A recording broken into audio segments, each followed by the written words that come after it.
Southeast Georgia and the Low Country. This is WJCL 22 Morning News. See us now. Right now on WJCL 22 Morning News at 6, President Joe Biden is expected to announce his long-awaited student debt forgiveness plan as soon as today. The details of that plan and who it will impact.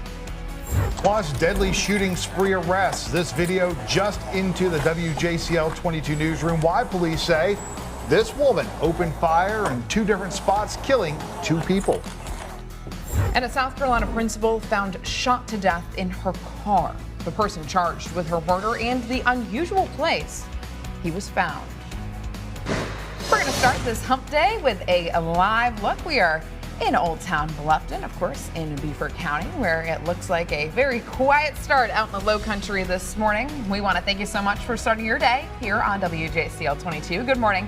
I'm Emma Hamilton. And I'm Frank Sulkowski, also here. Meteorologist Jonathan Myers. And John, I tell you what, we still have that chance of rain. We've seen a good bit of it so far this week. Yeah, we sure have. Even, last weekend we had quite a bit of rain. And it's kind of favorable as we get into tomorrow and also into the weekend. We'll see that chance for showers and thunderstorms. As for today, starting out very sticky this morning. Lots of humidity as we start the day off. Temperatures are in the low and mid 70s. No problems with that commute this morning, this afternoon, upper 80s. And then we'll see chances for showers and thunderstorms, mainly after school today will be the best timing for that rain. And then even into the evening, may see a downpour. We get closer to sunset, temperatures low 80s. Looking at live radar, I see a little bit of green out there. A couple of spots out there around Reedsville, Claxton, up and towards Statesboro. Also for Metter and Sylvania, may see a sprinkle or 2, but not a lot of rain this morning. But tomorrow, the umbrella definitely will be needed at times. A good chance for rain for Thursday and Friday. I'll track that out and also look ahead to the upcoming weekend in less than 10 minutes. John, let's take a look at traffic track 22. You can see this shot of US 21 at State Road 202. Stoplights, the only thing slowing you down this morning. So if you're heading over from Beaufort to Hilton Head, about 35 miles an hour when you're coming off of Okatee to 278. Glad to report, like I said, no big incidents out there. So 45 miles an hour or 45 minutes is what it's going to take you to make it from Beaufort to Hilton Head and across the area. Things moving along smoothly. Emma. All right, Melissa, thanks so much. Let's take a live look at traffic. We are in Port Wentworth. This is Highway 21 at Gulfstream Road. Of course, always a busy commuter area for here in our area, and it looks like everything is moving right along this morning.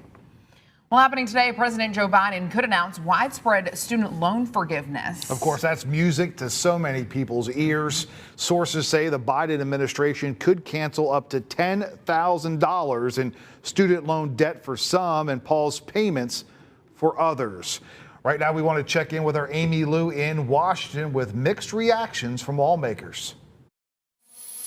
Well, some critics say that the $10,000 cap is not enough, while others argue President Biden's plan won't address the source of the problem and increase the national debt. The pressure of that can really be a lot and put a lot of weight on a family's purse or economic situation. President Biden and his administration set to make a major announcement he long campaigned on.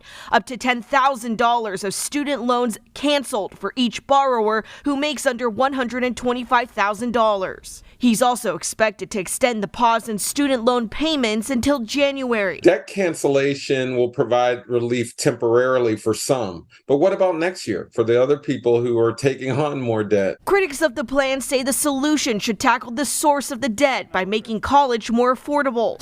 Financial experts, meanwhile, say the plan will only add to the federal deficit, making it harder to drive down inflation. What this is going to do is make it more difficult for us to get inflation down to 2 or 3%, which is where it really should be.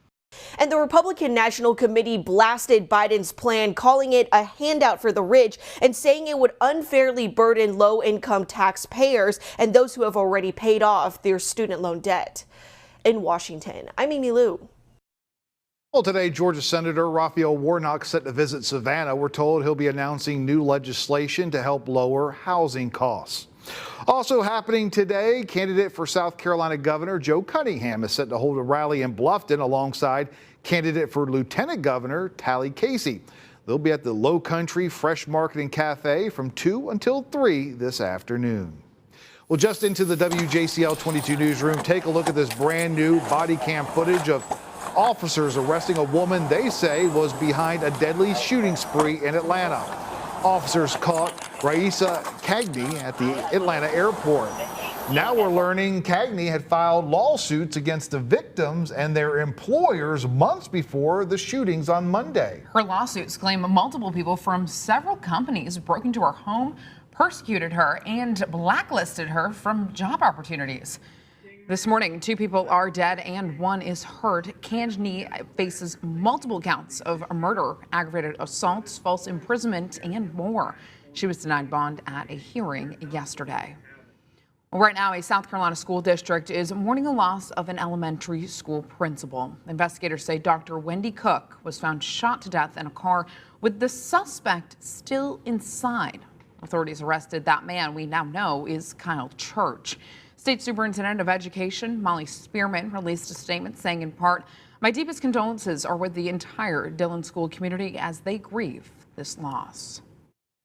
All new this morning, the fate of the Uvalde School District Police Chief is set to be decided today. A termination hearing is scheduled for Pete Ariondo, who was placed on unpaid leave following the elementary school shooting massacre. Officials say he was on-scene commander when officers failed to enter the classroom and confront the shooter for more than an hour while a gunman shot and killed 21 people. The police chief has said he did not believe he was in charge. Well, today marks 6 months of the war in Ukraine with no signs of slowing down. Russia first invaded the country back on February 20th. Even at the height of war, Ukrainians are preparing to celebrate Independence Day today. Also happening, the U.S. is set to announce a new security assistance package worth $3 billion.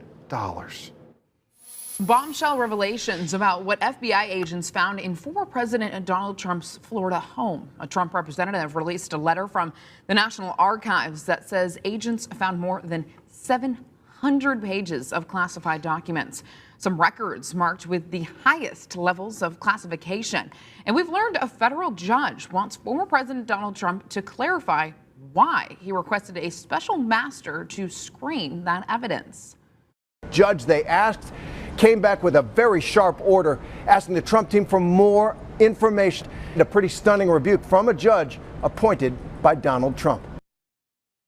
The Trump team has until Friday to respond to the judge's request. All new this morning, Twitter security concerns. A former employee is now sharing company secrets, warning people about their risks on the site. Peter Mudge Zatko says Twitter staffers have access to your sensitive information and don't delete user data properly. Zatko was the company's head of security before being let go earlier this year for poor performance. All new this morning, a mystery illness is killing young dogs. About 30 dogs in Michigan have died from the illness. Doctors say it has all the symptoms and same symptoms as parvo, like vomiting and fatigue, but it's not parvo. Right now, veterinarians are in the early stages of figuring out what this illness could be. We are working on this. We'll provide updates as we can. We are encouraging veterinarians to send samples from animals that they believe may have this syndrome for us. The more testing we can do, the more definitive we can be. Well, so far, the mystery illness has not surfaced in any other states. Coming up at 7 on Good Morning America, we'll have more on this mystery dog illness and the investigation into its cause.